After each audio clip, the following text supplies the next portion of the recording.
내 인연 어디 감히 거짓골을 하고 내 집 대문을 기웃거리느냐. 재수온 붙기 전에 썩 꺼지거라.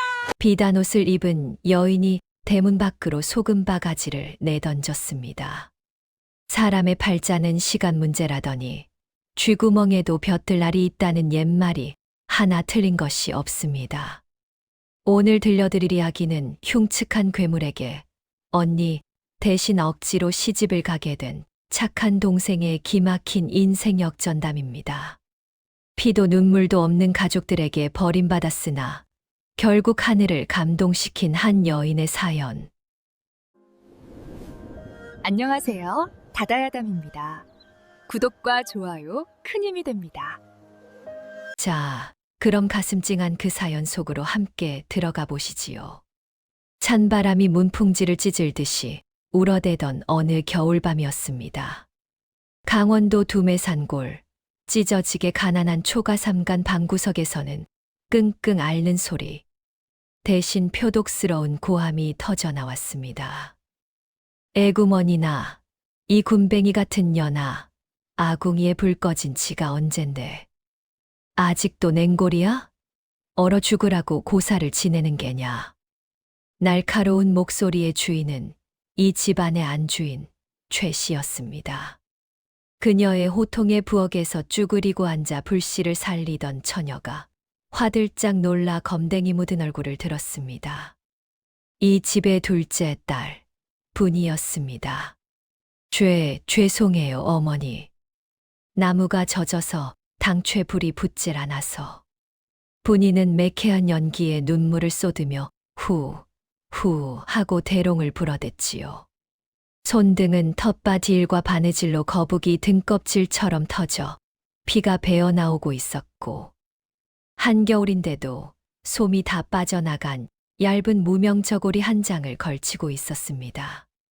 반면 따뜻한 아랫목을 차지하고 앉아 곱게 머리를 빗고 있는 여인이 있었으니 바로 분이의 언니 금옥이었습니다. 금옥은 분이와는 딴판이었습니다. 기름을 발라 반들거리는 머릿결에 입술에는 붉은 연지까지지. 찍어 바른 모양새가 이 산골짜기에는 어울리지 않을 만큼 화려했지요. 최 씨는 금옥의 머리를 쓰다듬으며 혀를 찼습니다. 아이고, 내 새끼. 손이 이렇게 차서 어쩐다니. 저 천덕꾸러기 녀석 때문에 귀한 우리 금옥이 병이라도 나면 큰일인데. 사실 분이는 최 씨가 낳은 자식이 아니었습니다. 일찍이 병으로 세상을 떠난 전처가 남긴 핏덩이였지요. 아비라는 작자는 노름판을 전전하느라 몇 달에 한 번씩 집에 들어와 쌀독이나 털어가는 위인이었으니 분이의 삶이 어떠했겠습니까? 그야말로 식모보다 못한 이 집안에 살아있는 짐승이나 다름없었습니다.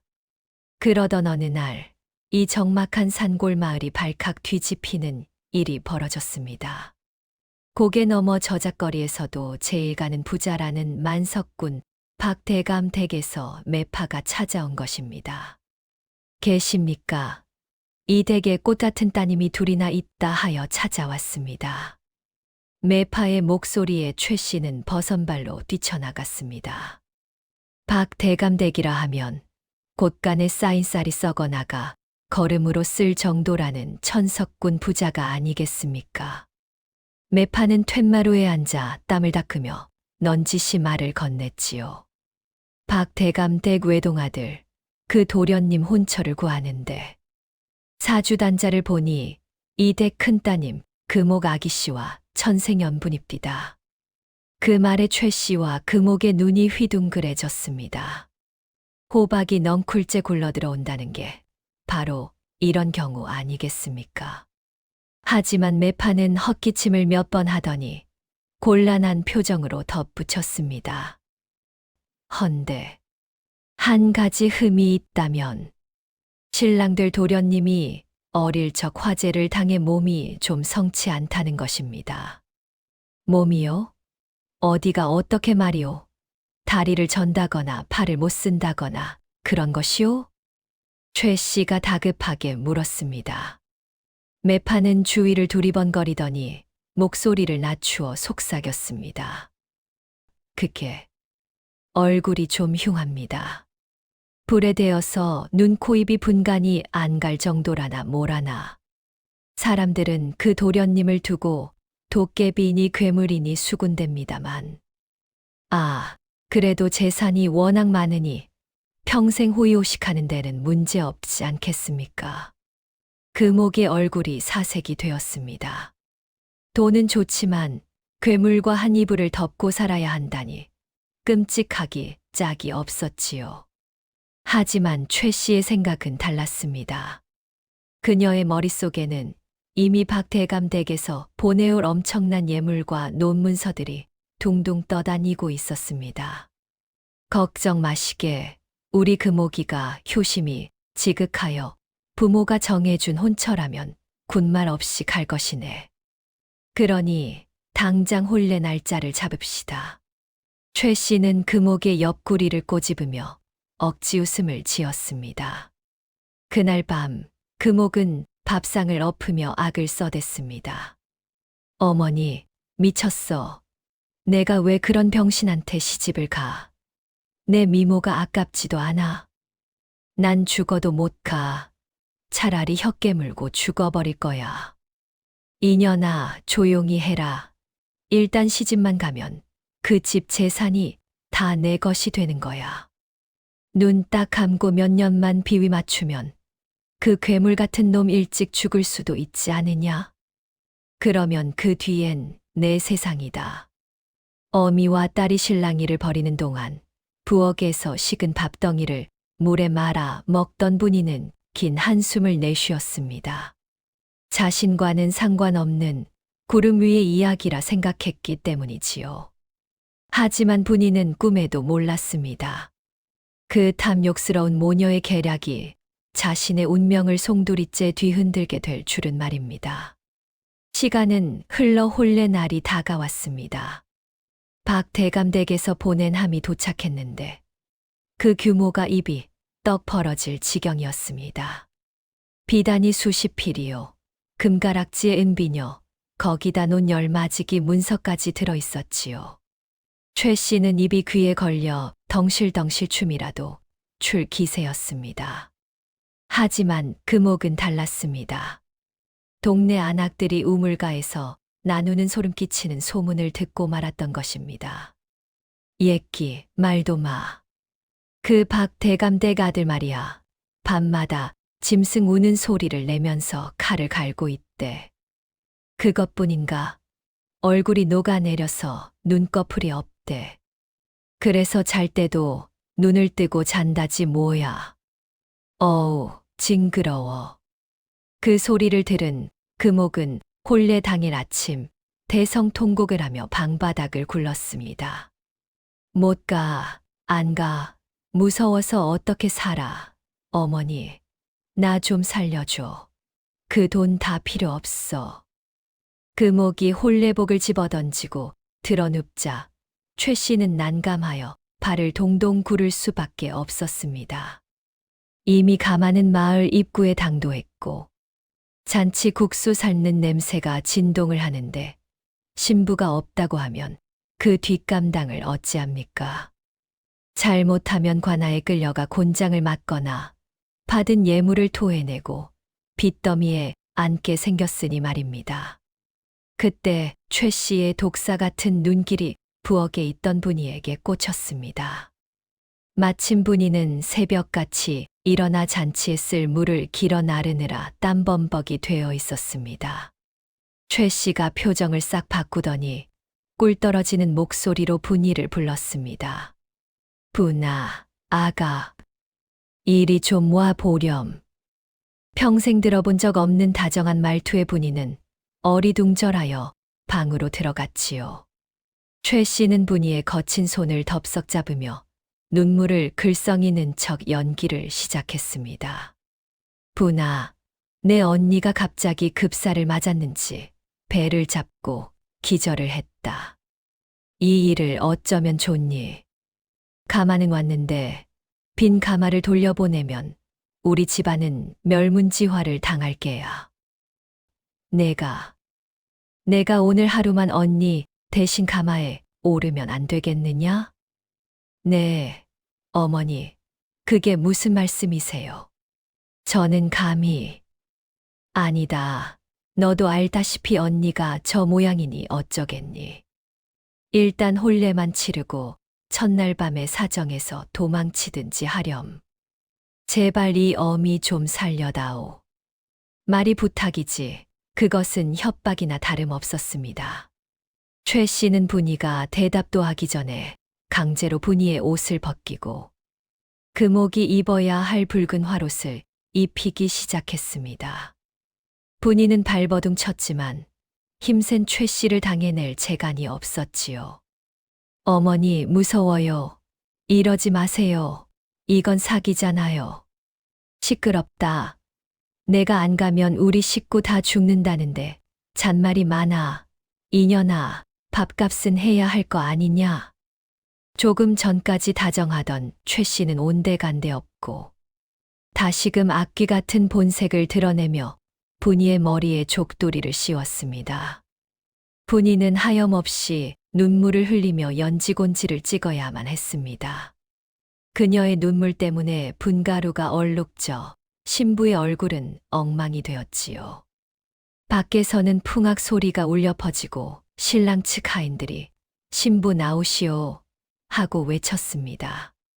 방구석에 숨어 이 광경을 지켜보던 금옥은 회심의 미소를 지었습니다. 그래, 분이 내가 대신 가서 그 괴물밥이나 되어라.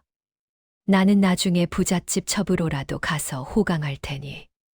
결국 분이는 도살장 끌려가는 소처럼 억지로 가마에 태워졌습니다. 가마 문이 닫히는 순간 분이는 좁은 틈새로 최 씨와 금옥이 안도의 한숨을 내쉬며 킬킬거리는 모습을 보고야 말았습니다. 가슴이 찢어지는 듯한 배신감과 공포가 밀려왔습니다. 아버지는 어디 계신가요? 저 좀 살려주세요. 하지만 노름에 미친 아비가 집에 있을 리 만무했지요. 가마꾼들은 힘차게 가마를 들어 올렸고 분이의 서러운 울음소리는 요란한 꽹과리. 소리에 묻혀 산 너머로 흩어졌습니다. 덜컹거리는 가마 안에서 분이는 공포에 떨며 옷고름을 꽉 움켜쥐었습니다. 소문으로만 듣던 괴물 신랑.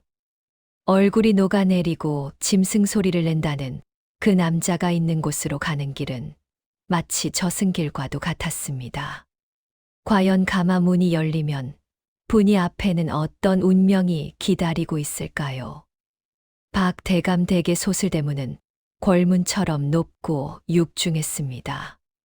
가마꾼들이 신행이요 하고 외치며 대문 안으로 들어섰지만 하객들의 왁자지껄한 축하 소리는 들리지 않았습니다. 마치 상갓집에라도 온 듯 마당에 모인 하인들은 숨소리조차 죽인 채 바닥만 내려다보고 있었지요. 그 기괴한 정적 속에 툭툭 가마 내려놓는 소리만이 둔탁하게 울려 퍼졌습니다. 가마 문이 열리고 수모 여인의 부축을 받아 내리는 분이의 다리는 사시나무 떨듯 떨리고 있었습니다. 발밑에 깔린 비단길을 밟고 대청마루로 오르는 그 짧은 시간이 천리길처럼 멀게만 느껴졌습니다.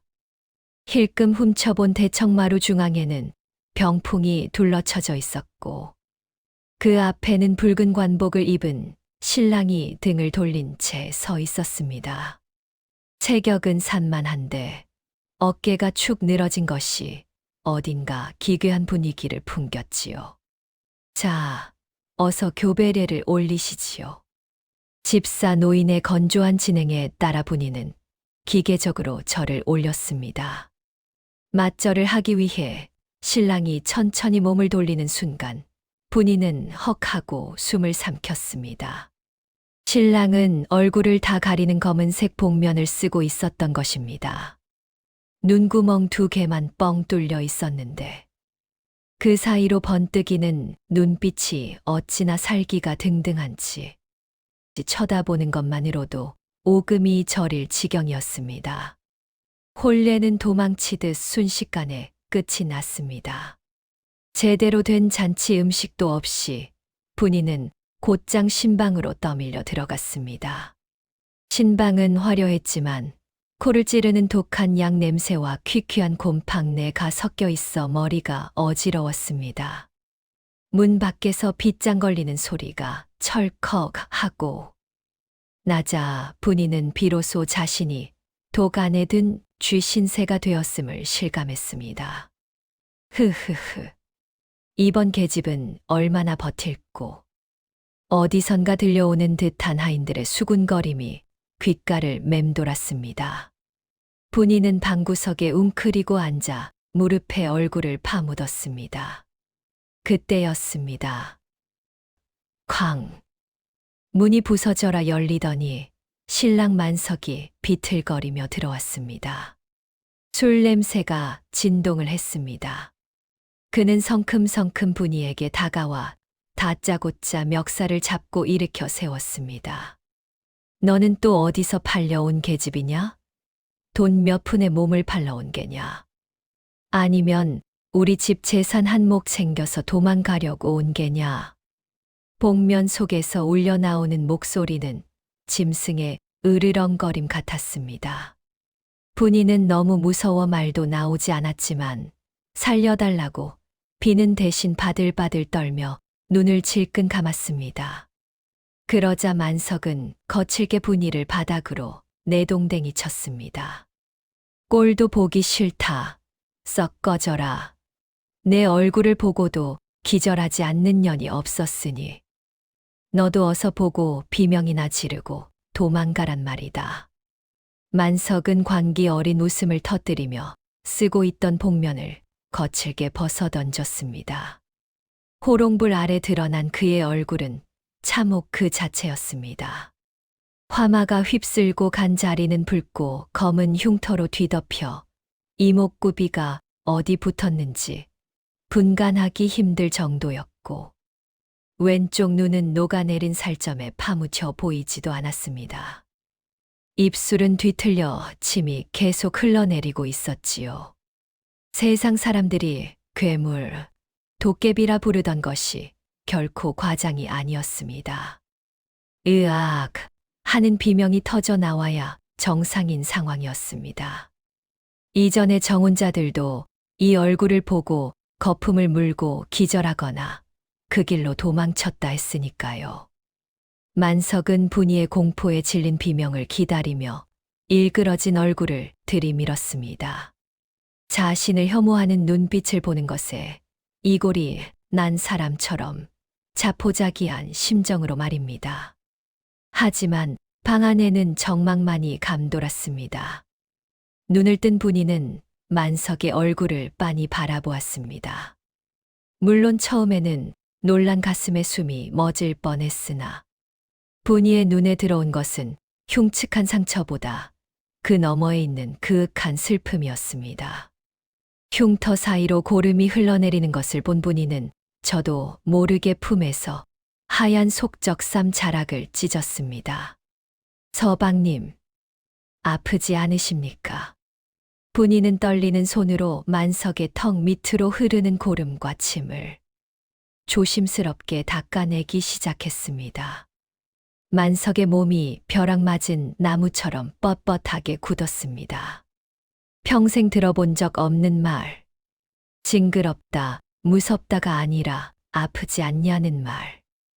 그리고 더러운 오물을 맨손으로 닦아내는 저 여인의 손길.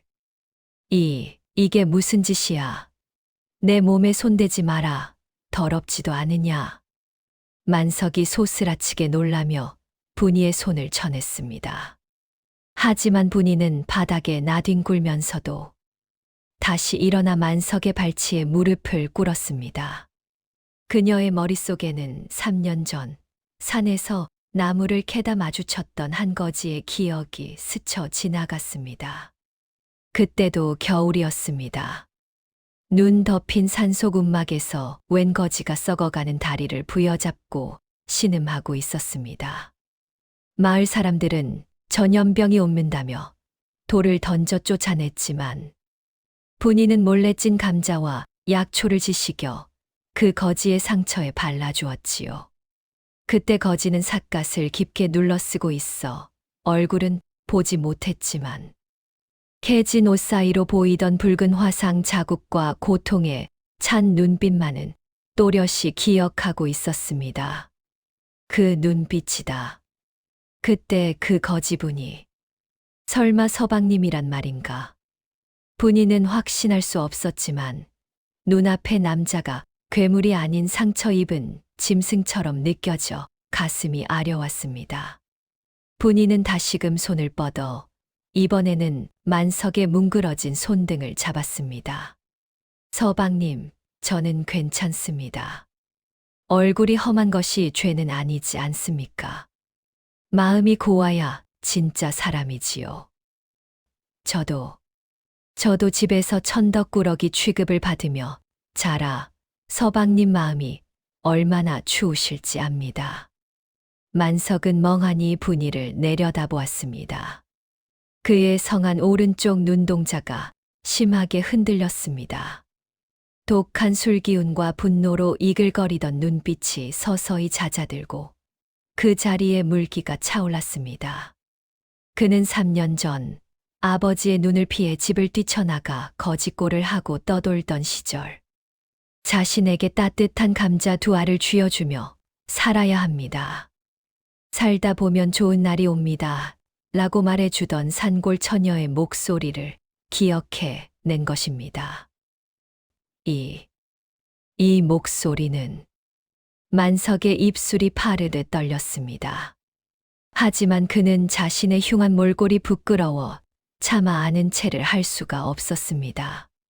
그저 거칠게 숨을 몰아쉬며 뒷걸음질 칠 뿐이었지요. 헛소리 마라.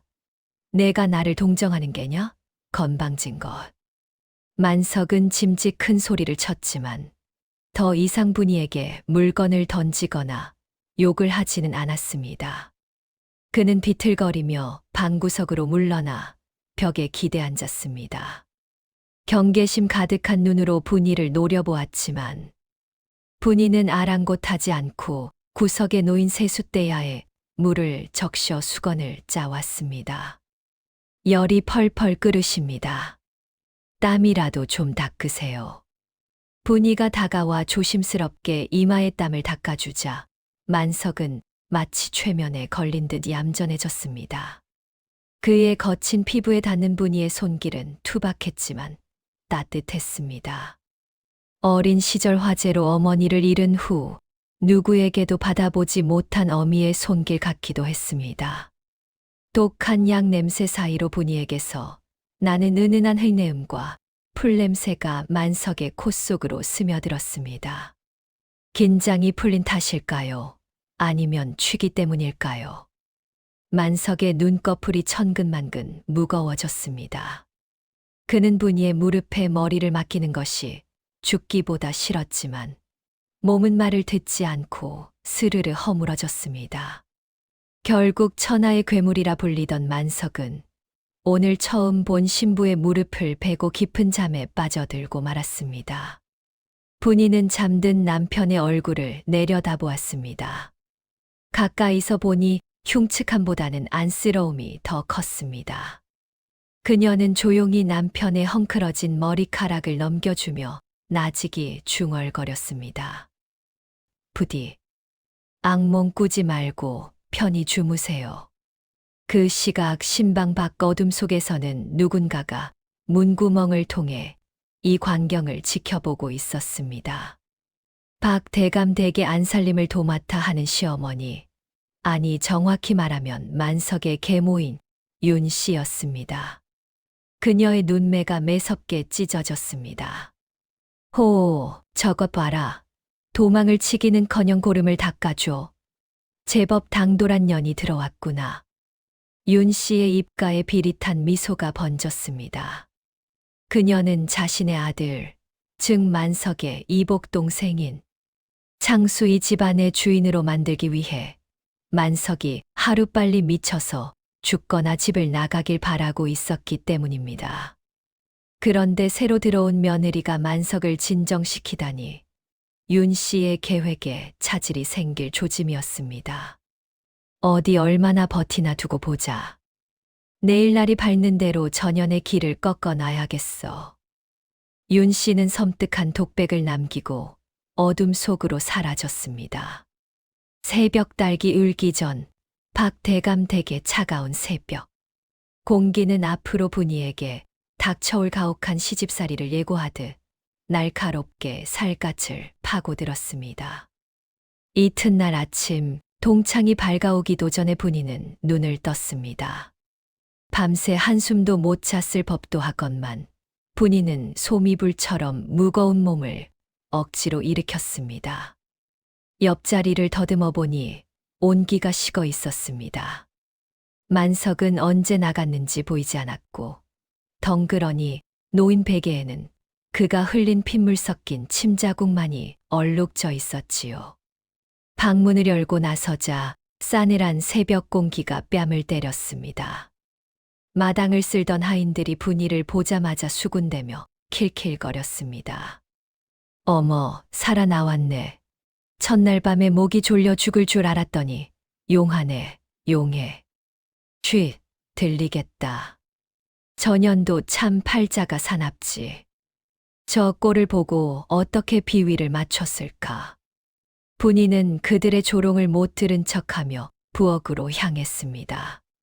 시집온 며느리의 도리로 시부모님께 올릴 문안 인사를 준비해야 했기 때문입니다. 하지만 부엌에 들어선 순간 찬모가 칼을 도마에 쾅 내리꽂으며 앞을 가로막았습니다. 어딜 감히 들어와. 재수 옴붙은 신방에서 나온 몸으로 신성한 부엌을 더럽힐 셈이야? 썩 나가. 찬모는 마치 병균이라도 옮을까봐 소금을 뿌려대며 분이를 쫓아냈습니다. 결국 분이는 세숫대야 하나 얻지 못한 채 찬 우물물로 대충 얼굴을 헹구고 안채로 향해야 했습니다. 안채 마루에는 윤 씨가 여우 목도리를 두르고 앉아 장죽을 빨고 있었습니다. 문 안 드립니다, 어머님. 밤새 평안하셨는지요. 분이가 넙죽 큰 절을 올리자 윤 씨는 콧방귀를 뀌며 연기를 내뿜었습니다. 평안. 내 팔자의 평안이 어디 있겠느냐. 내 서방놈이 밤새 짐승처럼 울어대는 통에 잠을 설쳤다. 너는 귀가 먹었느냐? 그 소리를 듣고도 잠이 오더냐? 송구합니다, 어머님. 서방님이 몸이 많이 편찮으신 듯하여. 됐다, 듣기 싫다. 내가 이 집에 들어온 이상 밥값은 해야 할 게 아니냐. 오늘부터 내가 할 일이 있다. 윤 씨의 눈매가 뱀눈처럼 가늘어졌습니다. 그녀는 손가락으로 마당 구석에 있는 시커멓게 그을린 낡은 행랑채를 가리켰습니다. 그곳은 10년 전 화재로 전소된 후방치된 흉물스러운 폐가였습니다. 저곳을 깨끗이 치워라. 내 서방놈이 불장난을 하다 태워 먹은 곳이다. 거기 귀신이 붙어 집안이 우환이 끊이질 않으니 내가 들어가서 묵은 때를 벗겨내거라. 먼지 하나라도 남기면 오늘 밥은 국물도 없을 줄 알아라. 그곳은 하인들도 귀신이 나온다며 근처에도 가지 않는 금기된 장소였습니다. 하지만 분이는 예, 알겠습니다. 하고 군말 없이 행랑채로 향했습니다. 반쯤 무너진 문을 열고 들어가니 10년 묵은 재와 먼지가 폭풍처럼 쏟아져 내렸습니다. 발을 디딜 때마다 뿌지직 하고 타다 남은 목재들이 부서지는 소리가 났지요. 분이는 치마끈을 질끈동여 매고 청소를 시작했습니다. 손톱 밑이 까맣게 물들고 들이마신 숯가루 때문에 기침이 멈추지 않았지만 쉬지 않았습니다. 그런데 한참 바닥에 재를 걷어내던 분이의 손끝에 무언가 딱딱한 것이 걸렸습니다. 그것은 반쯤 탄 아이의 저고리와 그 옆에 놓인 부싯돌이었습니다. 부싯돌, 불이 난 곳에 왜 부싯돌이 그대로 있지? 이상했습니다. 만석이 어릴 적 실수로 불을 냈다면 불길 속에 부싯돌이 나뒹굴고 있어야 정상입니다. 하지만 이 부싯돌은 마치 누군가 불을 지르고 난 뒤 고의로 그 자리에 놔둔 것처럼 기름 먹은 헝겊에 쌓여 보존되어 있었습니다. 게다가 그 헝겊 귀퉁이에는 윤인이라는 글자가 희미하게 수놓아져 있었지요. 그 순간 분이의 머릿속에 섬광처럼 의심이 스쳤습니다. 설마 서방님이 불을 낸 게 아니라 누군가 서방님에게 덮어 씌운 것이라면? 그때였습니다. 으악, 불이야, 불. 내 몸에 불이 붙었어. 바깥에서 찢어지는 듯한 비명이 들려왔습니다. 분이는 부싯돌을 품에 감추고 황급히 뛰쳐나갔습니다. 소리가 나는 곳은 사랑채 뒤편 장독대였습니다. 그곳에는 만석이 머리를 감싸쥐고 바닥을 뒹굴고 있었고 그 주위를 윤 씨와 하인들이 둘러싸고 혀를 차고 있었습니다. 아이고, 저 화상 좀 봐. 또 도졌네. 또 도졌어. 대낮부터 불 귀신이 들려서 생지랄을 하는구나. 윤 씨는 걱정은커녕 들으라는 듯 큰 소리로 떠들었습니다. 만석은 공포에 질린 눈으로 허공을 허우적거리며 소리쳤습니다. 어머니, 뜨거워요. 제 손에서 불이 나가요. 제가 또 불을 질렀어요. 하지만 그의 손에는 아무것도 없었습니다. 그저 윤 씨가 아침에 그에게 입혀준 새 옷소매에 붉은 고춧가루 물이 튀어 있었을 뿐이었지요. 만석은 그것을 불꽃이라 착각하고 자신이 또다시 불을 질렀다는 환영에 시달리고 있는 것이었습니다. 이것은 병이 아니었습니다. 오랜 세월 윤 씨가 너는 불귀신이 씌었다. 내 몸에 닿으면 다 타 죽는다며 주입해온 끔찍한 세뇌의 결과였지요. 하인들이 멍석을 가져와 만석을 둘둘 말아 제압하려 했습니다. 마치 미친 개를 다루듯 몽둥이까지 들고 있었지요. 그 모습을 본 분이는 눈이 뒤집히는 것 같았습니다. 멈추세요. 당장 그만두지 못해. 분이가 고함을 치며 달려들어 하인들을 밀쳐냈습니다. 그녀의 기세가 어찌나 서슬퍼런지 건장한 하인들이 움찔하며 뒤로 물러섰습니다. 분이는 멍석에 말려 벌벌 떨고 있는 만석을 와라 끌어안았습니다. 서방님, 정신 차리세요. 불은 없습니다. 이건 불이 아니에요. 아니야. 놔라. 나한테 닿으면 너도 다 죽어. 내가 어머니를 태워 죽였어. 내 손이 저주받았어. 만석은 분이를 밀어내려 발버둥 쳤습니다. 눈물과 콧물, 그리고 침으로 범벅이 된 그의 얼굴은 지옥을 보고 온 사람처럼 일그러져 있었지요. 분이는 만석의 뺨을 두 손으로 감싸고 그의 흔들리는 눈동자를 똑바로 바라보았습니다. 제 눈을 보세요. 타지 않습니다. 서방님 손은 따뜻할 뿐 뜨겁지 않아요. 저들이 서방님을 속이고 있는 겁니다. 분이는 품속에서 아까 주운 부싯돌과 헝겊을 꺼내 만석의 손에 쥐어 주었습니다. 그리고 윤 씨를 향해 고개를 돌렸습니다. 순하고 착하기만 하던 분이의 눈에서 처음으로 도끼 어린 불꽃이 튀었습니다. 어머님, 설명해 주시지요. 왜 서방님이 불을 냈다는 그 자리에 어머님의 이름이 새겨진 부싯돌 주머니가 있었는지 말입니다. 순간 윤 씨의 얼굴이 하얗게 질렸다가 순식간에 불그락푸르락 변했습니다. 그녀는 부채로 얼굴을 가리며 빽 소리쳤습니다. 이 천한 것이 어디서 굴러먹던 돌멩이를 주워와서 시어미를 능멸하느냐. 여봐라, 전현이 미쳤다. 당장 끌어내서 주리를 틀어라. 하인들이 머뭇거리며 다가오려 할 때였습니다. 바닥에 엎드려 있던 만석이 비틀거리며 일어섰습니다. 그의 손에는 분이가 쥐어준 부싯돌이 들려 있었습니다. 그는 멍한 눈으로 부싯돌을 바라보더니 부들부들 떨리는 목소리로 중얼거렸습니다. 이건 내가 10살 때 새어머니가 선물이라며 주셨던 그 주머니. 만석의 기억 속 봉인되어 있던 빗장이 덜컥 하고 열렸습니다.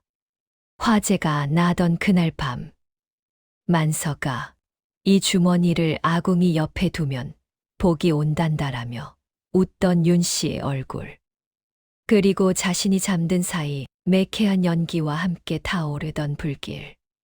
자신은 불을 지른 가해자가 아니라 철저하게 이용당한 피해자였다는 사실이 뇌리를 강타했습니다. 으악!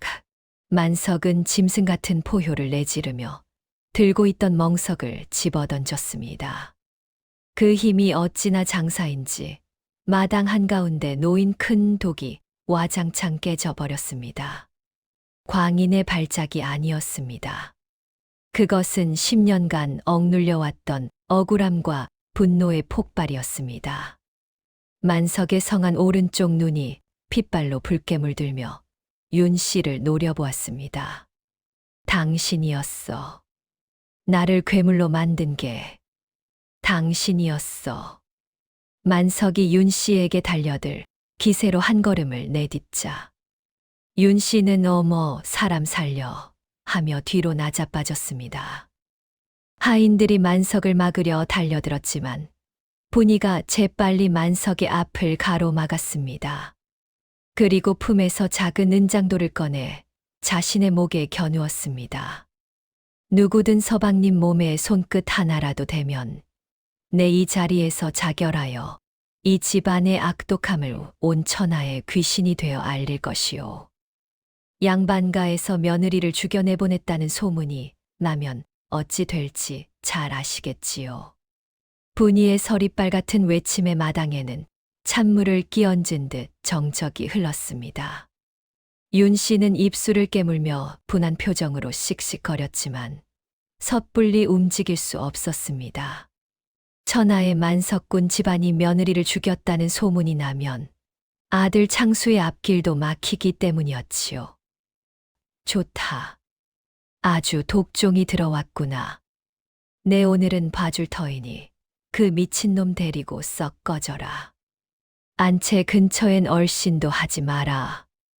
윤 씨는 온매무새를 가다듬고 획 돌아방으로 들어가 버렸습니다. 하인들도 슬금슬금 흩어졌지요. 마당에는 거친 숨을 몰아쉬는 만석과 그를 지키듯 서 있는 분이만 남았습니다. 분이는 다리에 힘이 풀려 주저앉으려는 만석을 힘껏 부축했습니다. 서방님, 방으로 가요.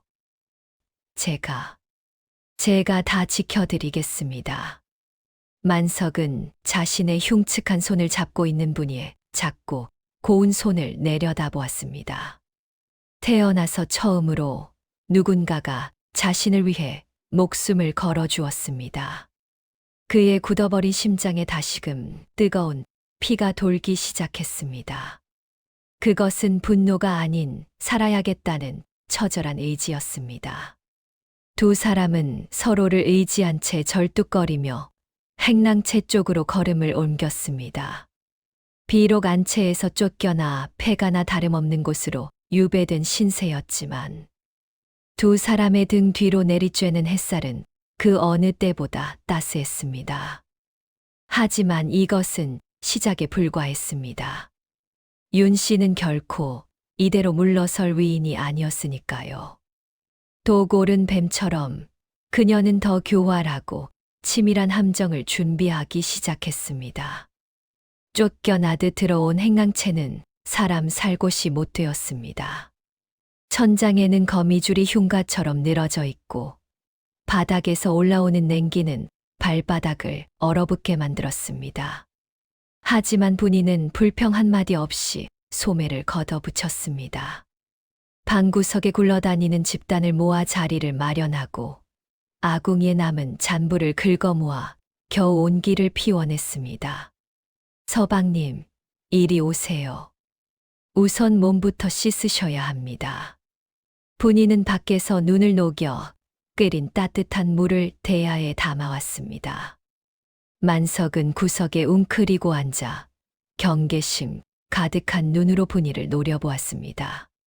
그동안 씻는다는 것은 윤 씨가 사주한 하인들에게 짐승처럼 물벼락을 맞거나 거친 솔로 살점이 떨어져 나가도록 문질러지는 고문이나 다름없었기 때문입니다. 오지 마라. 아프다. 싫다. 만석이 뒷걸음질 치며 거부하자 분이는 대야를 내려놓고 만석의 앞에 무릎을 꿇고 눈을 맞췄습니다. 그녀의 눈빛은 단호하면서도 봄 햇살처럼 따스했습니다. 저를 믿으세요. 저는 서방님을 아프게 하려는 게 아닙니다.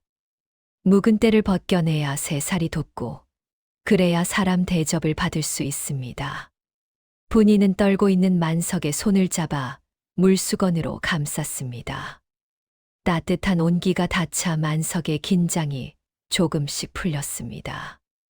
분이는 마치 귀한 도자기를 다루듯 만석의 얼굴을 뒤덮은 딱지와 고름, 그리고 정체 모를 검은 얼룩들을 조심스럽게 닦아내기 시작했습니다. 그것은 화상 자국이 아니었습니다. 오랫동안 씻지 못해 생긴 묵은 때와 윤 씨가 일부러 바르게 했던 독한 약초, 물이 굳어서 생긴 흉물스러운 껍질이었습니다. 투둑, 툭. 검은 껍질이 벗겨질 때마다 그 아래 숨겨져 있던 뽀얀 살결이 드러나기 시작했습니다. 분이는 숨을 죽였습니다. 화마가 핥히고 간 흉터는 분명 있었지만 소문처럼 얼굴 전체가 녹아내린 괴물의 형상은 아니었습니다. 오히려 콧날은 오똑하고 턱선은 날렵했으며 무엇보다 맑고 깊은 눈망울은 그 어떤 사내보다 수려했습니다. 오른쪽 뺨의 붉은 흉터마저도 그의 강인한 인상을 돋보이게 할 뿐 흉측해 보이지 않았습니다. 세상에, 서방님. 분이가 놀라 입을 다물지 못하자 만석은 불안한 듯 자신의 얼굴을 더듬었습니다. 왜 그러느냐? 내 얼굴이 썩어 문드러져서 징그러우냐? 아니요, 아닙니다. 서방님은 정말 고우신 분입니다. 거울을 한번 보세요. 분이는 깨진 항아리 조각에 물을 담아 만석에게 보여주었습니다. 물그림자에 비친 자신의 얼굴을 본 만석의 눈이 휘둥그레졌습니다. 10년 만에 처음 보는 자신의 진짜 얼굴이었습니다. 항상 괴물, 도깨비라 불리며 거울조차 보지 못하게 했던 계모의 말이 모두 거짓이었음을 깨닫는 순간 만석의 눈에서 뜨거운 눈물이 주르르 흘러내렸습니다. 내가 괴물이 아니었어. 만석이 오열하자 분이는 그를 말없이 끌어안아 주었습니다. 두 사람은 냄새나는 행랑채 바닥에서 서로의 체온에 의지하며 한참을 울었습니다. 그날 밤 만석은 난생 처음으로 악몽을 꾸지 않고 깊은 잠에 들었습니다. 하지만 평온함도 잠시, 다음 날부터 윤 씨의 혹독한 말려 죽이기가 시작되었습니다. 점심때가 지나도 밥상은커녕 물 한 모금 들어오지 않았습니다. 분이가 참다 못해 부엌으로 달려갔지만 곳간 문은 굳게 잠겨 있었고 하인들은 낄낄거리며 비아냥거렸습니다. 마님께서 분부하시길 행랑채 귀신들은 이슬만 먹고도 산다 하시던데 밥알 구경하고 싶으면 마당에 떨어진 개밥이나 주워 드시든가. 그때 안채 쪽에서 비단옷을 휘감은 사내가 거드름을 피우며 걸어 나왔습니다. 윤 씨가 낳은 아들 창수였습니다. 창수는 기름진 얼굴에 거만한 미소를 띠고 달다리를 뜯으며 분이 앞을 어슬렁거렸습니다. 어이, 형수님. 거 꼴이 말이 아니네요. 형님은 아직도 안 죽었소. 우리 어머니가 점을 봤는데 형님이 죽어야 집안에 돈복이 터진다던데. 즐기기도 하지.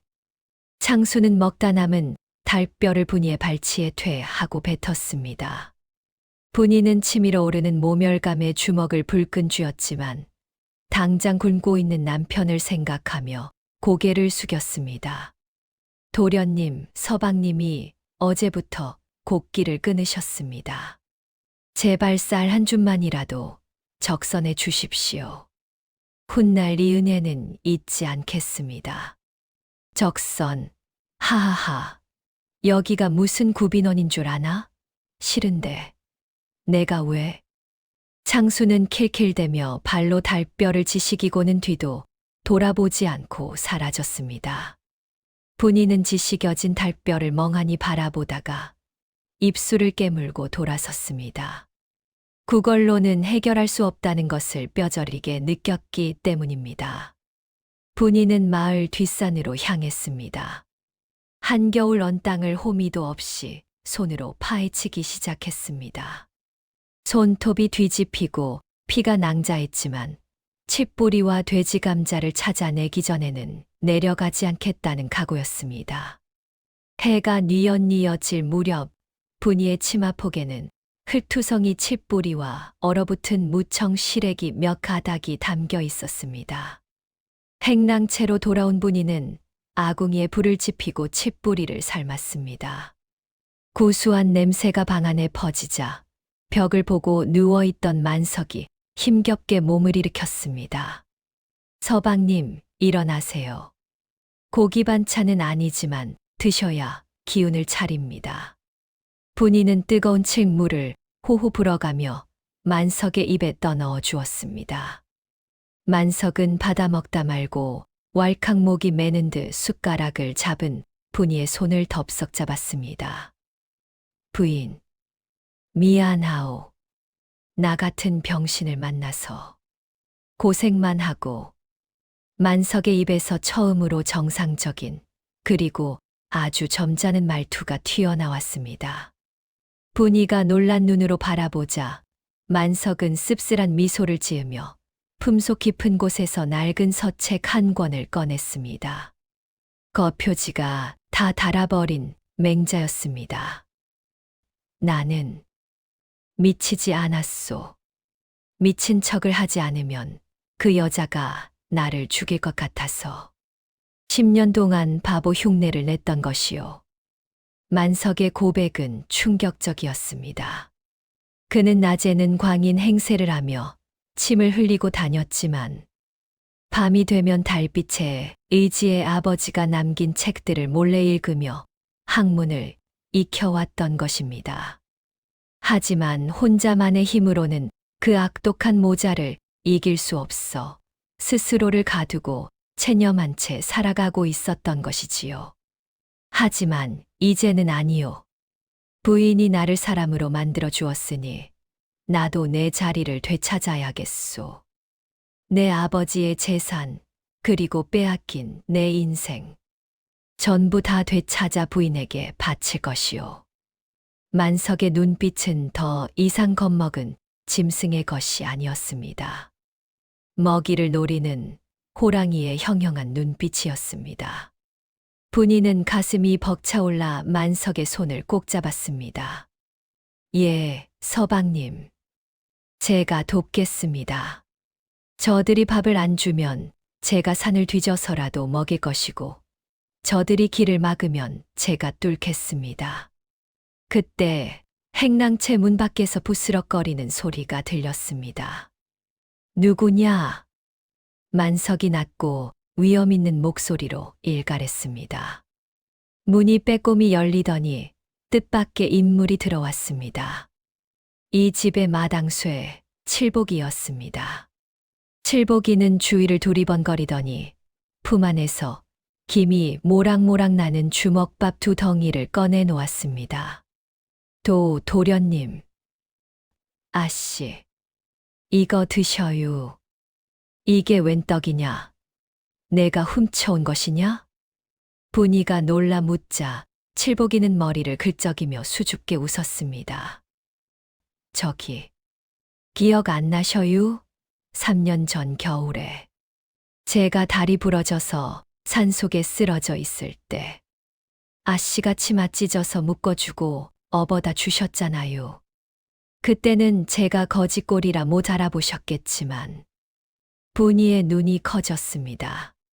산에서 구해준 사람이 한둘이 아니라 기억은 가물가물했지만 자신이 베풀었던 작은 선행이 이렇게 생명의 양식이 되어 돌아온 것입니다. 칠복이는 목소리를 낮춰 은밀한 이야기를 꺼냈습니다. 그리고요, 이건 비밀인데 창수 도련님이 며칠 뒤에 노름판에 간대요. 집안 문서를 몰래 빼돌려서 큰 판을 버린다나 뭐라나 마님 몰래 하는 짓이라 벼르고 있더라고요. 만석의 눈이 번뜩였습니다. 기회였습니다. 윤 씨와 창수, 그 모자의 견고한 성을 무너뜨릴 작은 균열이 보이기 시작한 것입니다. 만석은 주먹밥을 한 입 베어 물며 비장한 표정으로 분이를 바라보았습니다. 부인, 내일 날이 밝는 대로 나갈 채비를 해주시오. 내 10년 만에 대문 밖을 나가야겠소. 어디를 가시려고요? 몸도 성치 않으신데. 가서 만나야 할 사람이 있소. 내 다리가 되어 주시오. 호랑이를 잡으려면 호랑이 굴로 들어가야 하지 않겠소. 다음 날 새벽 짙은 안개를 뚫고 두 그림자가 행랑채를 빠져나갔습니다. 지게 짐 대신 남편을 업은 분이, 그리고 그녀의 등에 엎여 매서운 눈으로 세상을 응시하는 만석. 그들이 향한 곳은 저작거리의 시끌벅적한 장터, 그 중에서도 타짜들이 우글거린다는 투전판이었습니다. 과연 글만 읽던 선비 만석이 그 험한 노름판에서 무엇을 하려는 걸까요? 그리고 그곳에서 그들은 예상치 못한 귀인을 마주치게 됩니다. 장터 뒷골목에 자리 잡은 투전판은 대낮인데도 밤처럼 어두웠습니다. 매캐한 담배 연기가 자욱하여 앞이 잘 보이지 않았고, 돈을 잃고 비명을 지르는 사내들의 고함이 짐승의 울음소리처럼 뒤섞여 아수라장이 따로 없었지요. 그 지옥 같은 곳에 남편을 업은 여인이 들어서자 도박꾼들의 시선이 일제히 쏠렸습니다. 이건 또 무슨 구경거리야? 왜 나나기 병신을 업고 여길 기어들어와? 재수 온 붓개실이 당장 내쫓아. 욕설이 날아들었지만 분이는 입술을 꽉 깨물고 만석을 더욱 단단히 추어 올렸습니다. 등에 업힌 만석이 낮은 목소리로 분이의 귓가에 속삭였습니다. 저기, 저 안쪽 상석을 보시오. 분이가 시선을 돌린 곳에는 붉은 얼굴로 눈에 핏발이 선 창수가 앉아 있었습니다. 그의 앞에는 이미 빈 술병만 굴러다닐 뿐 돈 괴짝은 텅 비어 있었지요. 창수는 손을 부들부들 떨며 입에 거품을 물고 소리쳤습니다. 한 판, 딱 한 판만 더 해. 이번엔 내가 다 딴다니까. 돈이 있어야 껴주지. 이 빈털터리 양반아, 썩 꺼져. 타짜가 비아냥거리며 판을 정리하려 하자 창수는 눈이 뒤집혀 품속에서 붉은 비단 보자기 하나를 꺼내 탁자 위에 쾅 내려놓았습니다. 이거면 되겠느냐? 우리 집안의 생명줄 문전옥답 30마지기 문서다. 이걸 걸 테니 한 판만 더 해. 그 말을 들은 분이는 숨이 턱 막혔습니다. 저 문서는 시아버지 박 대감이 평생을 피땀 흘려 일군 재산이자 집안의 기둥이었습니다. 저것마저 잃으면 박 대감 댁은 그야말로 길바닥에 나앉는 신세가 되는 것입니다. 분이가 소리치며 달려나가려 했지만 만석이 억센 소나기 힘으로 그녀의 어깨를 잡았습니다. 가만히 계시오. 지금 나가면 다 망치오. 끝까지 봐야 하오. 만석의 눈은 차갑게 가라앉아 있었습니다. 판이 벌어졌습니다. 창수는 침을 튀기며 패를 쪼았지만 상대방 타짜는 이미 창수의 패를 훤히 꿰뚫고 비릿한 웃음을 흘리고 있었지요. 결과는 불을 보듯 뻔했습니다. 장땡이요. 하하하. 이 문서는 이제 내 것이오. 아, 안 돼. 이건 안 돼. 내 문서. 내놔. 이 도둑놈들아. 순식간에 문서를 뺏긴 창수가 타짜의 멱살을 잡고 늘어졌지만 대기하고 있던 건장한 왈패들이 창수를 패듯 두들겨 패서 밖으로 내동댕이 쳤습니다. 창수는 코피를 쏟으며 진흙탕에 처박혀 엉엉 울었지만 누구 하나 거들떠보는 이가 없었지요. 그때였습니다. 잠깐 소란스러운 투전판을 가르는 서늘한 목소리가 들렸습니다. 모두의 시선이 입구 쪽으로 향했습니다. 분이는 등에서 만석을 내려주었습니다. 만석은 다리를 절뚝거리며 하지만 꼿꼿한 허리로 타짜 앞으로 걸어 나갔습니다. 비록 행색은 남루하고 얼굴에는 흉터가 가득했지만 그에게서 뿜어져 나오는 기운은 범상치 않았습니다. 그 문서는 훔친 물건이니 작물 거래는 무효요. 타짜가 콧방귀를 뀌며 만석을 위아래로 훑어보았습니다. 뭐야, 이 병신은 내가 저 멍청이 형이라도 되냐? 억울하면 돈을 가져오든가. 아니면 내 마누라라도 걸어보든가. 왈패들이 낄낄대며 분이를 음흉한 눈으로 쳐다보았습니다. 분이는 수치심에 몸을 떨었지만 만석의 앞을 막아서며 외쳤습니다. 함부로 입 놀리지 마시오. 우리는 정당하게 내기를 하러 온 것이오. 만석은 품에서 무언가를 꺼내 탁자 위에 올렸습니다. 그것은 돈이 아니었습니다. 아주 오래된 옥으로 만든 놀이개였습니다. 그것을 본 타짜의 눈색이 변했습니다. 그저 그런 장신구가 아니라 왕실 여인들이나 찰법한 귀한 옥이었기 때문입니다. 그것은 만석의 친어머니가 돌아가시기 전 남겨준 유일한 유품이었습니다. 이것은 돈으로 환산할 수 없는 가치가 있소. 이것을 걸고 단판 승부를 제안하오. 내가 이기면 저 문서를 돌려주시오. 대신 내가 지면 내 목숨을 내놓겠소. 장내가 술렁거렸습니다. 목숨을 건 도박이라니. 타짜는 혀를 날름거렸습니다. 자신은 기술을 쓰면 그만이니 저 귀한 옥놀이개는 공짜나 다름없다고 생각한 것이지요. 좋아, 배짱 한번 두둑하군. 앉아라. 만석이 자리에 앉자 분이는 심장이 터질 것 같아 눈을 질끈 감았습니다. 서방님은 글만 읽던 선비인데 어찌 저런 사기꾼들을 이긴단 말입니까? 패가 돌아갔습니다. 타짜는 손목을 놀려 패를 바꿔치기 하는 밑장빼기 기술을 시전했습니다. 눈 깜짝할 새에 벌어진 일이라 아무도 눈치채지 못했지요. 자, 까봅시다. 나는 굿땡이요. 타짜가 의기양양하게 패를 뒤집었습니다. 굿땡이면 거의 필승이나 다름없었습니다.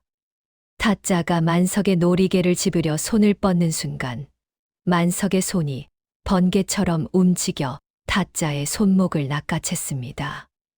어허, 손이 너무 빠르시구려. 소매 안에 숨긴 그 패는 무엇이오? 만석이 타짜의 소매를 털자 거기서 숨겨둔 화투패 한 장이 툭 하고 떨어졌습니다. 순간 정적이 흘렀습니다. 사기를 치다 걸리면 손목이 잘리는 것이 이 바닥의 룰이었습니다. 이놈이. 타짜가 당황하여 소리쳤지만 만석은 차분하게 자신의 패를 뒤집었습니다. 나는 장땡이요. 가장 높은 패가 나왔습니다. 사실 만석은 지난밤 아버지의 서책 사이에 끼어있던 확률과 수에 관한 책을 읽고 또 읽었습니다. 그리고 왈패들의 손버릇과 눈빛을 관찰하여 그들의 속임수를 간파해낸 것입니다. 단순한 운이 아니라 명석한 두뇌와 관찰력의 승리였습니다. 와, 이겼다. 병신이 타짜를 잡았다. 구경꾼들이 환호성을 질렀습니다. 궁지에 몰린 타짜는 얼굴이 불그락푸르락 하더니 눈짓으로 왈패들에게 신호를 보냈습니다. 판을 엎어버리고 힘으로 뺏으려는 속셈이었지요. 이런 건방진 놈이 얘들아, 저놈 다리를 마저 분질러 놔라. 몽둥이를 든 덩치들이 만석과 분이를 포위했습니다. 분이는 비명을 지르며 만석을 끌어안았습니다. 바로 그때 구석에서 술을 마시며 이 모든 광경을 지켜보던 한 사내가 벌떡 일어났습니다. 삿갓을 깊게 눌러쓴 그는 험상궂은 수염의 낡은 옷을 입고 있었지만 허리춤에는 범상치 않은 검을 차고 있었지요. 승부가 났으면 깨끗하게 물러날 것이지 어디서 양아치 짓거리냐. 사내가 몽둥이를 든 왈패의 앞을 가로막았습니다. 내 놈은 또 뭐냐? 죽고 싶어 환장했냐? 왈패가 몽둥이를 휘둘렀지만 사내는 피하지도 않고 지팡이 하나로 몽둥이를 막아내더니 순식간에 왈패 셋을 바닥에 때려 눕혔습니다. 그 무시무시한 무의 실력에 모두가 입을 떡 벌렸습니다. 사내는 삿갓을 살짝 들어올리며 만석과 분이 쪽을 바라보았습니다. 그 순간 분이는 앗 하고 소리를 질렀습니다. 어르신, 혹시 3년 전 고개 너머 바위 밑에 계시던. 사내의 입가에 옅은 미소가 번졌습니다. 허허, 이제야 알아보는구먼. 그때 자네가 준 주먹밥 아니었으면 나는 이미 저승 개 귀신이 되었을 게야. 그는 다름 아닌 과거 분이가 자신의 밥을 굶어가며 살려냈던 그 거지 노인이었습니다. 하지만 지금 그의 눈빛은 거지가 아니었습니다. 그는 품에서 묵직한 마패를 꺼내 보였습니다. 그것은 조선 제1의 거상만이 가질 수 있다는 황금패였습니다. 내 이름은 김만덕이라 하네. 한양에서 장사께나 하는 사람이지. 자네들의 사연은 익히 들어 알고 있네. 김만덕. 조선 팔도의 상권을 쥐락펴락한다는 전설적인 거상이 바로 눈앞에 서 있었습니다. 그는 타짜를 향해 서늘하게 말했습니다. 이 투전파는 오늘부로 문을 닫는다. 내 은인에게 손을 댄 대가가 얼마나 혹독한지 똑똑히 보여주지. 타짜와 왈패들은 김만덕이라는 이름 석자의 사색이 되어 무릎을 꿇고 살려달라 빌었습니다. 김만덕은 빼앗긴 논문서를 집어들어 만석에게 건넸습니다. 밖에나 자네 물건일세. 그리고 자네의 그 명석한 두뇌와 배짱 아주 마음에 드는군. 내 자네에게 투자하고 싶은데 어떠한가? 만석은 떨리는 손으로 문서를 받아들었습니다. 이것은 단순한 종이 조각이 아니었습니다. 집안을 망친 창수와 윤 씨를 단죄할 칼자루를 쥐게 된 것입니다. 감사합니다. 이 은혜 죽어서도 잊지 않겠습니다. 은혜는 나중에 갚고 일단 집으로 가세.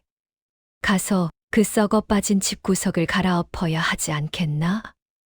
김만덕의 호탕한 웃음소리와 함께 만석과 분이는 든든한 지원군을 얻어 집으로 발길을 돌렸습니다.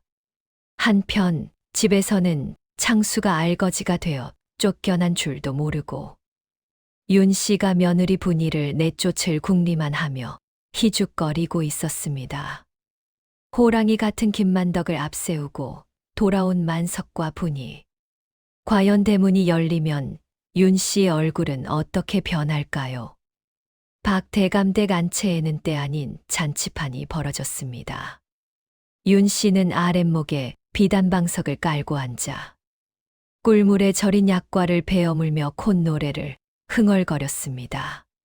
그녀의 상상 속에서 아들 창수는 이미 도박판에서 수천 냥을 땄어 금이 환영하고 있었기 때문입니다. 오호호, 이제 그 돈으로 저 흉물스러운 행랑채를 싹 밀어버리고 연못이나 하나 파야겠다. 그 병신 같은 놈이랑 며느리녀는 쥐도 새도 모르게 섬에다 팔아버리면 그만이고. 윤 씨가 김이 모락모락 나는 쌍화차를 한 모금 들이키려던 찰나였습니다. 쾅! 대문이 벼락 맞은 듯 요란하게 열리더니 마당 한복판으로 누군가가 짐짝처럼 내동댕이 쳐졌습니다. 윤 씨가 화들짝 놀라 찻잔을 떨어뜨렸습니다. 뜨거운 찬물이 비단치마를 적셨지만 뜨거운 줄도 모르고 툇마루로 뛰쳐나갔습니다. 이게 무슨 행패냐? 어떤 놈이 감히? 그러나 윤 씨의 고함은 입 밖으로 나오다 말고 컥 하고 막혀버렸습니다. 마당 흙바닥에 처박혀 피죽이 된 채 꿈틀거리는 사내. 눈탱이가 밤탱이가 되고 옷은 다 찢어져 걸어지 꼴을 한 그는 다름 아닌 금쪽 같은 아들 창수였습니다. 어머니. 살려주세요. 창수야, 아이고, 내 새끼. 이게 무슨 꼴이냐? 윤 씨가 버선발로 뛰어내려가 아들을 부둥켜 안았습니다. 그때 대문 밖에서 저승사자처럼 서늘한 그림자 3개가 마당으로 들어섰습니다. 가운데에는 삿갓을 쓴 거상 김만덕이 뒷짐을 지고 서 있었고 그 양옆으로 만석과 분이가 호위무사처럼 당당하게 서 있었습니다. 만석은 더 이상 허리를 굽히지도 침을 흘리지도 않았습니다. 그의 꼿꼿한 자세와 서리빨 같은 눈빛은 박 대감 젊은 시절의 기백을 쏙 빼닮아 있었지요. 윤 씨는 창수를 아는 채 독사 같은 눈으로 그들을 노려보았습니다. 내 놈들이 짓이냐? 감히 하늘 같은 도련님을 이 지경으로 만들어? 여봐라. 당장 저것들을 포박해서 관아에 넘겨라. 강도다. 강도가 들었다. 윤 씨가 악을 쓰며 하인들을 불렀지만 마당쇠 칠보기를 비롯한 하인들은 쭈뼛거리며 누구 하나 나서지 못했습니다. 김만덕이 내뿜는 위압감 그리고 달라진 만석의 기세에 압도당했기 때문입니다. 만석이 천천히 윤 씨 앞으로 걸어갔습니다. 절뚝거리는 다리였지만 그 걸음걸이에는 천균만균의 무게가 실려 있었습니다. 만석은 품에서 붉은 비단 보자기에 쌓인 문서를 꺼내 윤 씨의 코앞에 흔들었습니다. 어머니, 이걸 찾으십니까? 윤 씨의 눈동자가 흔들렸습니다. 그것은 창수가 몰래 훔쳐갔던 전답 30마지기의 문서였습니다. 이 도둑놈, 그건 우리 창수가 가져간 것이다. 내 놈이 뺏은 게냐? 뺏은 게 아니라 찾아온 것입니다.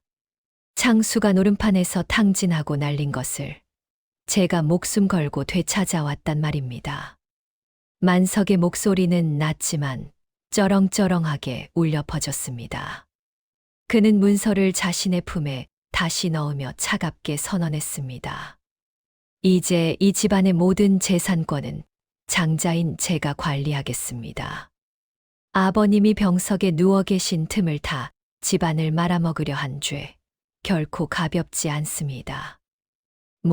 뭐라, 이 미친놈이. 내가 드디어 돌았구나. 귀신이 씌어도 단단히 씌었어. 윤 씨는 부들부들 떨며 손가락질을 해댔습니다. 하지만 만석은 눈 하나 깜짝하지 않았습니다. 오히려 옆에 있던 분이가 나서며 윤 씨를 가로막았습니다. 분이는 더 이상 주눅든 며느리가 아니었습니다. 어머님, 말씀 가려서 하십시오. 서방님은 미치지 않으셨습니다. 그동안 어머님의 학대를 피하려 미친 척 연기하셨을 뿐입니다. 10년입니다. 강산도 변한다는 그 세월 동안 멀쩡한 사람을 불귀신 씨였다며 가두고 약을 먹여 죽이려 했던 죄를 어찌 다 감당하시렵니까? 분이에 당차고 날선 일갈에 윤 씨는 말문이 막혔습니다. 그때 뒤에 서 있던 김만덕이 헛기침하며 나섰습니다. 그는 소매에서 어음 한 장을 꺼내 보였습니다.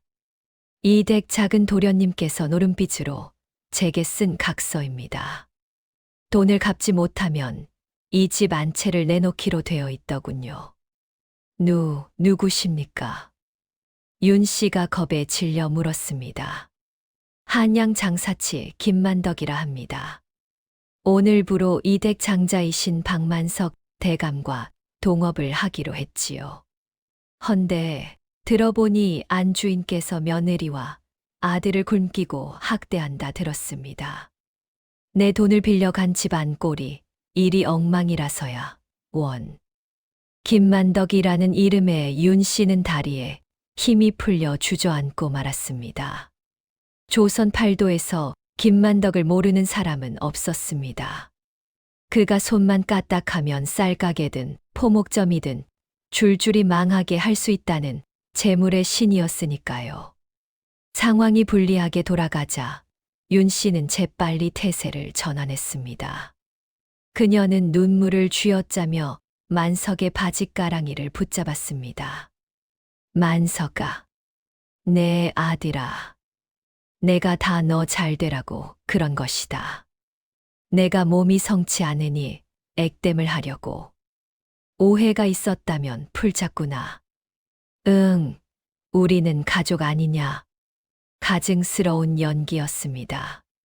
10년간 밥에 독을 타고 겨울에 냉방에 가두고 하인들을 시켜 매질을 했던 그 어머니가 이제 와서 가족 타령을 하다니요. 만석은 싸늘하게 웃으며 자신의 다리를 잡은 윤 씨의 손을 떼어냈습니다. 가족이라. 짐승도 제 새끼는 귀한 줄 아는데 어머니는 저를 짐승보다 못하게 대하셨지요. 좋습니다. 기회를 드리지요. 만석은 하인들을 향해 소리쳤습니다. 여봐라, 당장 광문을 열어라. 하인들이 불이 나게 달려가 마당 구석에 있는 낡은 광 문을 열었습니다. 그곳은 쥐떼가 드글거리고 곰팡이가 핀 곡식을 넣어두던 창고였습니다. 만석은 윤 씨와 창수를 가리켰습니다. 두 사람은 오늘부터 저 광에서 지내십시오.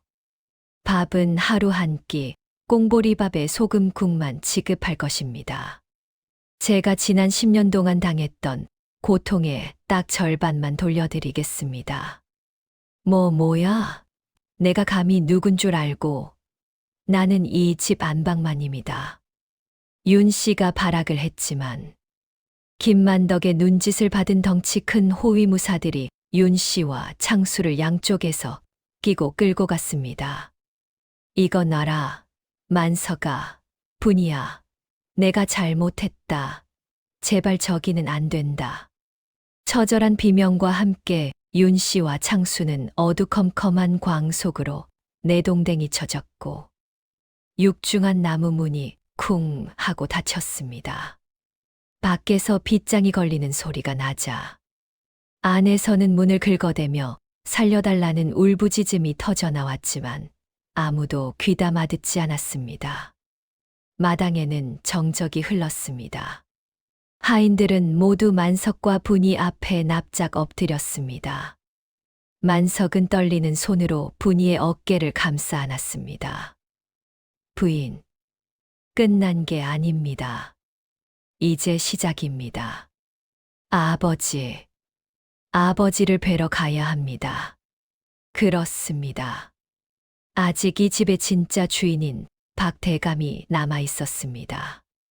박 대감은 3년 전부터 중풍으로 쓰러져 사랑채 깊숙한 곳에 경기되어 있었습니다. 윤 씨는 박 대감이 위독하다며 아무도 만나지 못하게 막아왔었지요. 과연 병석에 누운 박 대감은 무사한 것일까요?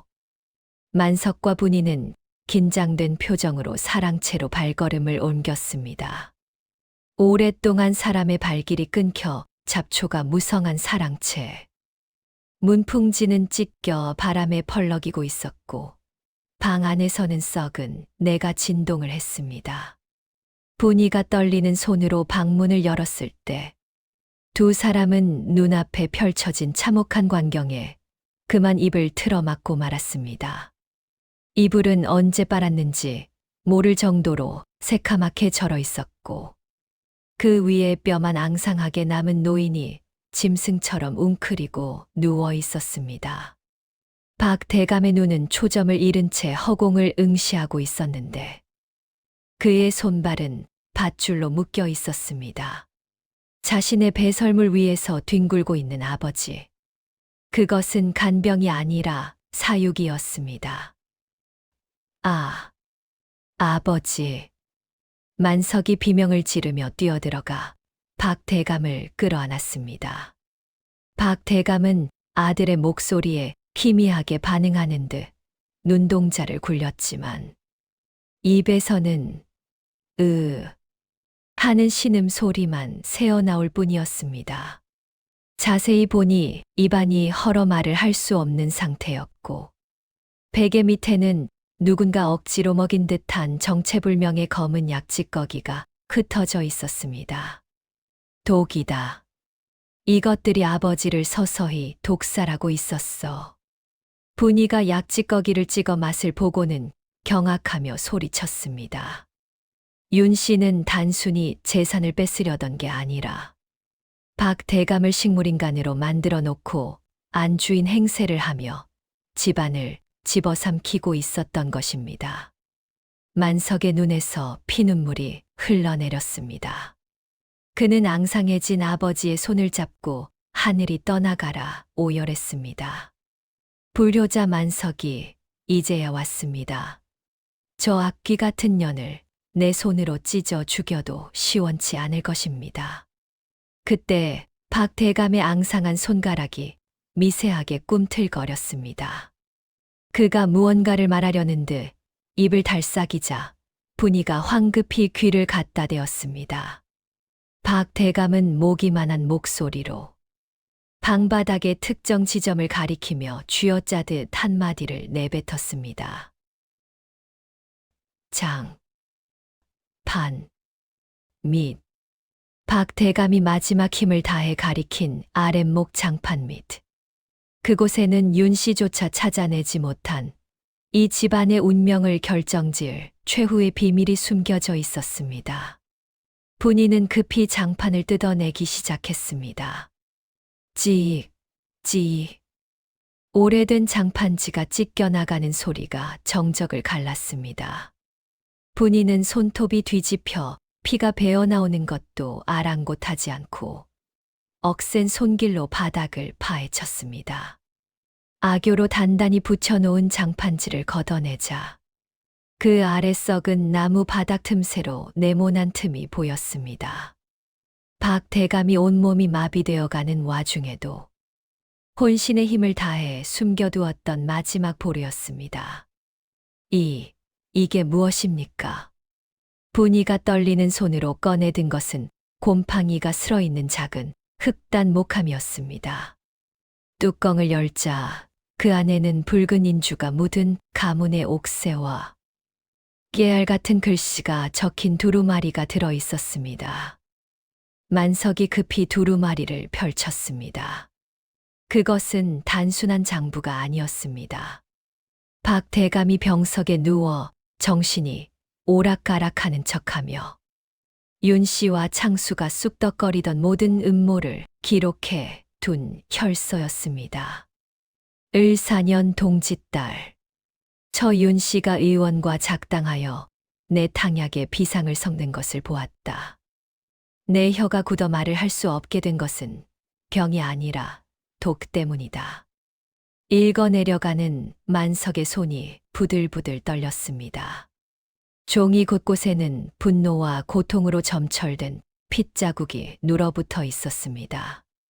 아버지는 3년이라는 긴 세월 동안 독이 든 약을 알면서도 삼키며 이 증거를 남기기 위해 목숨을 부지해 왔던 것입니다. 으흐흐. 아버지, 이 불효자를 용서하십시오. 저는 그것도 모르고 제 목숨 하나 살리겠다고. 만석이 바닥을 치며 통곡하자 박 대감은 흐릿한 눈으로 아들의 손을 꽉 잡았습니다. 말을 할 수는 없었지만 울지 마라, 이제 되었다는 눈빛이었습니다. 분이는 눈물을 훔치고 단호하게 일어섰습니다. 서방님, 지금 울고 계실 때가 아닙니다. 아버님 몸속에 독이 가득합니다. 촌각을 다투는 일입니다. 분이는 김만덕을 향해 고개를 돌렸습니다. 어르신, 염치 없지만 부탁 하나만 더 드리겠습니다. 용하다는 의원을 불러주십시오. 제 목숨을 담보로 잡으셔도 좋습니다. 김만덕은 껄껄 웃으며 고개를 저었습니다. 목숨은 아껴두게. 내 이미 조선 팔도에서 해독으로는 으뜸 가는 명의를 불러놓았네.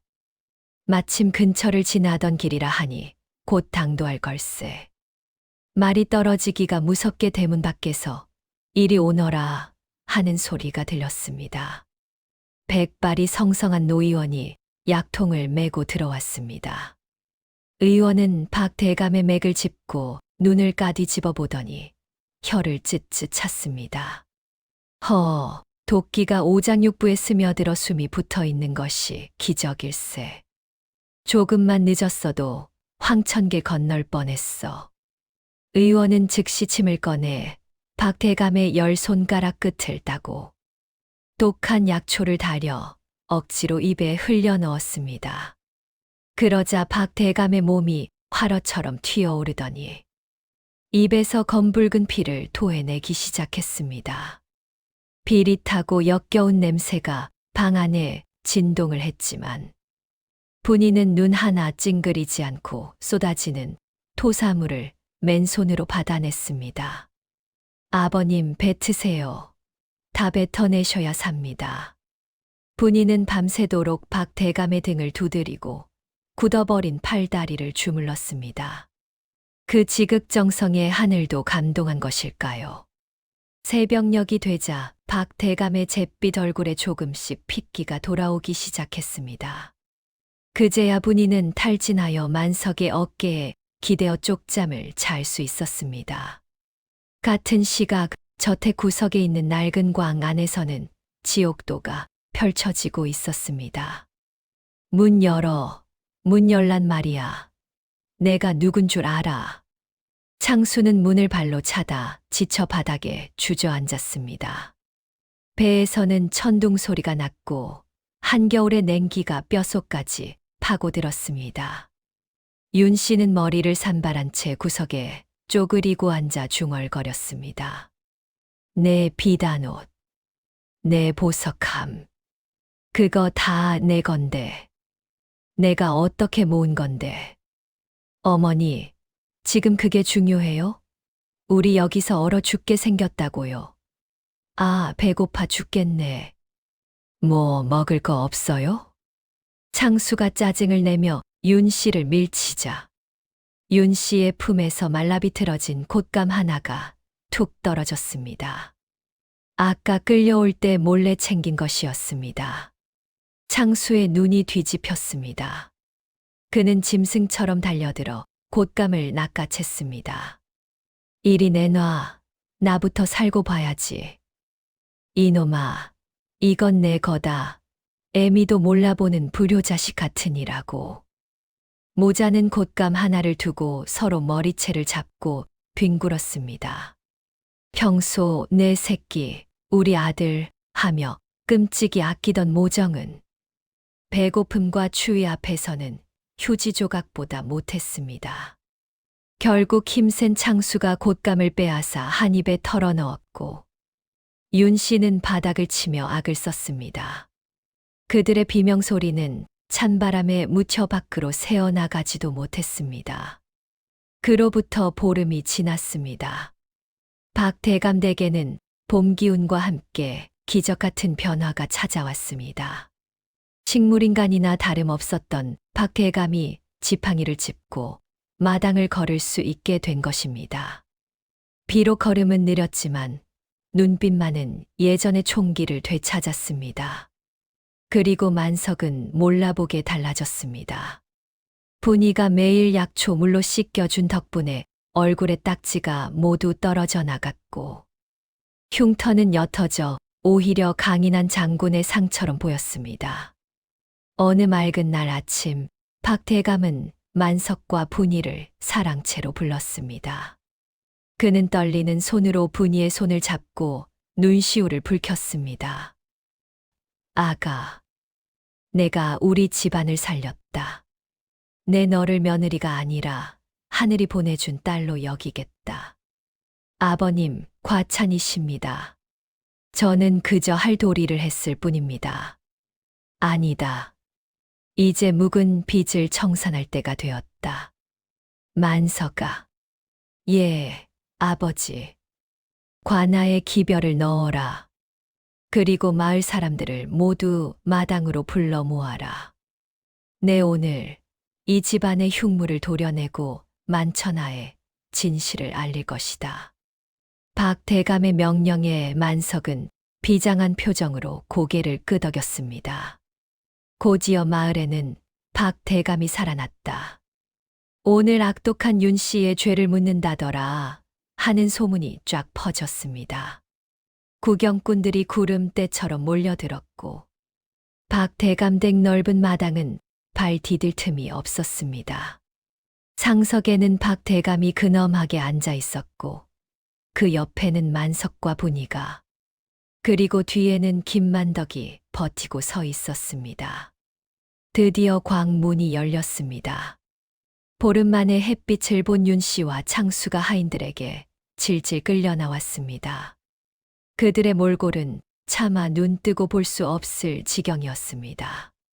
비단옷은 똥오줌으로 얼룩져 썩은 내가 진동했고 머리는 엉겨붙어 거지 중 상거지가 따로 없었습니다.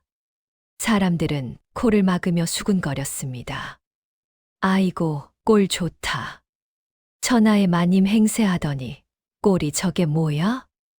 인과응보지. 며느리랑 전처 자식한테 그리 못되게 굴더니 쯧쯧. 윤 씨는 눈부신 햇살에 눈을 제대로 뜨지도 못한 채 박 대감이 살아있는 것을 보고는 귀신이라도 본 듯 비명을 질렀습니다. 아, 영감이 왜 저기 있어? 죽었잖아. 죽어서 묻었잖아. 공포에 질려 헛소리를 해대는 윤 씨를 보며 박 대감은 벼락 같은 호통을 쳤습니다. 내 인연, 내가 죽기를 그토록 바랐더냐? 내년이 내 밥에 독을 타고 내 아들을 병신으로 만든 죄를 모를 줄 알았더냐? 박 대감이 증거인 혈서와 옥새를 내보이자 윤 씨는 털썩 주저앉아 오줌을 지리고 말았습니다. 더 이상 빠져나갈 구멍은 없었습니다. 창수는 겁에 질려 어머니가 시킨 겁니다. 저는 모릅니다. 하며 제 어미에게 모든 죄를 뒤집어 씌우기에 바빴지요. 그때 관아에서 파견된 포졸들이 들이닥쳤습니다. 죄인 윤 씨와 박창수를 살인, 미수 및 문서 위조 혐의로 체포한다. 포졸들이 윤 씨와 창수의 목에 칼을 채우고 밧줄로 굴비 역듯 묶었습니다. 끌려가면서도 윤 씨는 분이를 노려보며 저주를 퍼부었습니다. 분이 2년, 내가 내 인생을 망쳤어. 귀신이 되어서라도 너를 가만두지 않겠다. 하지만 분이는 흔들리지 않았습니다. 그녀는 윤 씨에게 다가가 나직하지만 단단한 목소리로 마지막 말을 건넸습니다. 어머님, 인생을 망친 건 제가 아닙니다. 어머님 스스로 욕심이라는 구렁텅이에 빠지신 겁니다. 부디 그곳에서는 회개하십시오. 윤 씨와 창수가 질질 끌려 대문 밖으로 사라지자 마을 사람들은 환호성을 지르며 박대감과 만석에게 박수를 보냈습니다. 긴 악몽이 끝나는 순간이었습니다. 하지만 이것이 끝이 아니었습니다. 분이가 과거에 베풀었던 또 하나의 작은 선행이 생각지도 못한 엄청난 보답으로 돌아오고 있었습니다. 대문 밖에서 웬 화려한 가마 행렬이 멈춰서더니 내시 복장을 한 사내가 어명이요 늘 외치며 들어서는 것이 아니겠습니까? 어명이요 이 댁의 며느리 분이는 듣거라. 내관의 카랑카랑한 목소리가 마당에 울려 퍼졌습니다. 박대감과 만석 그리고 분이는 황망히 땅에 엎드려 예를 갖추었습니다. 내관이 펼친 교지에는 실로 놀라운 내용이 적혀 있었습니다. 금상 전하께서 이르시기를 며느리 분이는 지극한 효심으로 병든 시아버지를 구하고 화마의 상처를 입은 남편을 헌신으로 보살펴 가문을 일으켰으니 그 덕행이 만백성의 귀감이 된다 하셨다. 이에 분이에게 정경부인의 품계를 내리고 그 효행을 기려 마을 입구에 정려문을 세우노라. 알고 보니 박대감을 치료하러 왔던 그 백발의 노의원이 바로 어의 출신이었습니다. 김만덕 어르신이 부탁하여 잠시 낙향에 있던 어의를 모셔왔던 것인데 그가 한양으로 돌아가 임금님께 분이의 눈물겨운 사연을 고했던 것입니다. 고름을 입으로 빨아내고 손톱이 빠지도록 건 땅을 파서 가족을 먹여 살린 그 이야기에 임금님마저 용안을 적시며 감동했다는 것이었지요. 성은이 망극하옵니다. 만석과 분이는 눈물을 흘리며 궁궐이 있는 북쪽을 향해 큰 절을 올렸습니다. 이뿐만이 아니었습니다. 만석이 지난 10년간 어둠 속에서 갈고 닦은 학문 실력이 조정에까지 알려져 특별 채용으로 관직에 제수되었습니다. 가장 비천한 행랑채 바닥에서 시작한 두 사람이 마침내 세상 가장 높은 곳으로 날아오른 것입니다. 세월은 유수와 같이 흘러 어느덧 10년이라는 시간이 지났습니다. 박대감은 손주를 무릎에 앉혀놓고 재롱을 보며 천수를 누리다 편안히 눈을 감았고 만석은 승승장구하여 한양의 고위 관료가 되었습니다. 어느 눈 내리는 겨울날 으리으리한 기와집 대문 앞이 소란스러웠습니다. 에잇 썩 꺼지지 못해.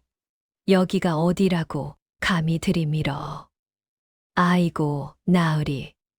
제발 밥 한 술만 주십시오. 며칠을 굶어 창자가 끊어질 것 같습니다. 하인들이 빗자루를 들고 한 거지를 쫓아내고 있었습니다. 거지는 머리가 허옇게 센 여자였는데 한쪽 다리를 절며 눈밭을 기어다니고 있었지요. 하인 중 하나가 재수 없다며 소금 바가지를 들고 나와 거지에게 뿌려댔습니다. 촥! 하얀 소금이 눈발과 섞여 거지의 머리 위로 쏟아졌습니다. 그때 외출에서 돌아오던 화려한 가마가 그 앞에 멈춰 섰습니다. 비단 장막이 걷히고 기품 넘치는 중년의 부인이 내려섰습니다. 바로 분이었습니다. 멈춰라. 엄동설 안에 배고파 찾아온 사람에게 이게 무슨 짓이냐? 분이가 하인들을 나무라자 하인들은 황급히 머리를 조아렸습니다. 분이는 안쓰러운 마음에 직접 다가가 자신의 비단 목도리를 풀어 거지 여인에게 덮어주려 했습니다. 여보시오, 날이 찹니다. 이 안으로 들어와 따뜻한 국밥이라도 한 그릇 하고 가시지요. 거지 여인은 덜덜 떨며 고개를 들어 분이를 쳐다보았습니다. 순간 두 여인의 눈이 허공에서 마주쳤습니다. 거지의 동공이 지진이라도 난 듯 흔들렸습니다. 세월의 풍파에 찌들어 주름이 자글자글하고 이가 다 빠졌지만 분이는 단번에 알아볼 수 있었습니다. 자신을 대신해 괴물에게 시집 보내라며 억지를 부리고 끝내 부잣집 첩으로 들어가겠다며 집을 나갔던 언니. 언니. 금옥 언니 아니야? 분이. 내가 분이라고? 금옥은 소스라치게 놀라 뒤로 넘어졌습니다. 자신이 쓰다 버린 헌신짝처럼 취급했던 동생은 고귀한 정경 부인이 되어 있었고, 자신은 동생의 집 대문에서 구걸하는 거지가 되어 만난 것입니다. 금옥은 부잣집 첩으로 들어갔으나 그 집 본처에게 쫓겨나고 사기꾼에게 속아 몸까지 망친 뒤 전국을 떠돌다 이 지경이 된 것이었지요. 유배지에서 비참하게 객사했다는 계모 윤 씨와 동생 창수의 소식은 들었으나 분이가 이토록 잘 되었을 줄은 꿈에도 몰랐던 것입니다. 언니, 이게 무슨 꼴이야? 어서 안으로 들어가자. 응. 분이가 눈물을 글썽이며 손을 뻗었습니다. 하지만 금옥은 그 손을 잡을 수 없었습니다. 지난날의 악행들이 주마등처럼 스쳐 지나가며 수치심과 후회가 가슴을 난도질했기 때문입니다. 괴물이라고 병신이라고 비웃었던 제부와 식모 취급했던 동생 앞에서 밥을 얻어먹느니 차라리 죽는 게 나았습니다. 아니야. 사람 잘못 봤습니다. 저는 그런 사람 모릅니다. 금옥은 비명을 지르며 쩔뚝거리는 다리로 눈보라 속으로 도망쳤습니다.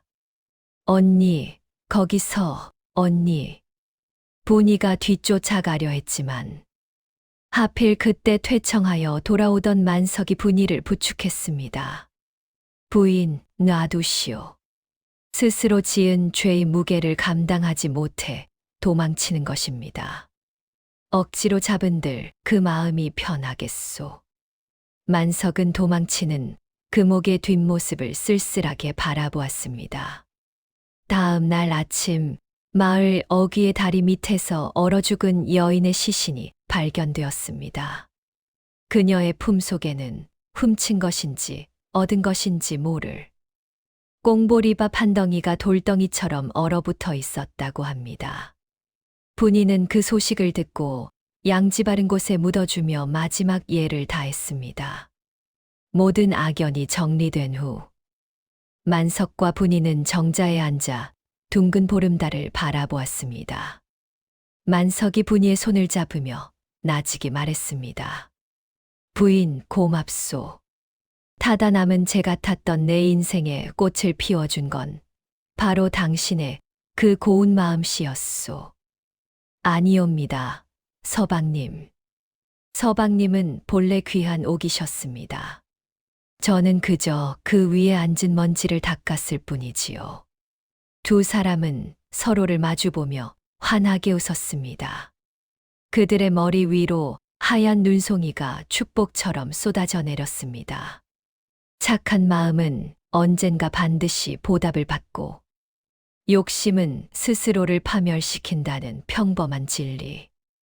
조선 팔도를 떠들썩하게 했던 흉측한 괴물 신랑과 숯 굽는 처녀의 이야기는 그렇게 대대손손 전해지며 사람들의 얼어붙은 마음을 녹이는 따뜻한 전설이 되었습니다.